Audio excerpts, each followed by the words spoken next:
কথা বলবেন হিসাব করে উপদেষ্টাদের উদ্দেশ্যে সেলিমা রহমান।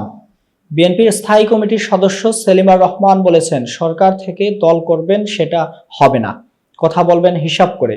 বিএনপি একটি বড় দল এবং ঐতিহ্যবাহী দল, সেই দলের বিরুদ্ধে কথা বলতে হলে সংযত হয়ে কথা বলতে হবে। জাতীয় প্রেস ক্লাবে জিয়াউর রহমান সমাজ কল্যাণ ফোরামের উদ্যোগে আয়োজিত আগামী জাতীয় সংসদ নির্বাচন নিয়ে আওয়ামী দোসরদের নানামুখী ষড়যন্ত্রের বিরুদ্ধে নাগরিক প্রতিবাদ সভায় তিনি একথা বলেন। সেলিমা রহমান বলেন, ডক্টর ইউনূসের সম্মান বিশ্বজুড়ে, তিনি এ সরকারের প্রধান হয়ে কাজ করছেন, কিন্তু উপদেষ্টা পরিষদ থেকে যখন আমিত্বের কথা ভেসে আসে, আমি এটা করব, আমি এটা করেছি, এসব কথা শুনলে কষ্ট লাগে। শেখ মুজিবুর রহমান, শেখ হাসিনাও এরকম কথা বলেছেন, সবকিছু তাদের, আর কারো কিছু নাই, দেশের জনগণের কিছু নাই, তার পতন হয়েছে। এতক্ষণ বার্তা বৈঠকের সাথে থাকার জন্য ধন্যবাদ। নতুন নতুন তথ্য ও সংবাদ পেতে বার্তা বৈঠকের ইউটিউব চ্যানেল এবং ফেসবুক পেজের সাথেই থাকুন।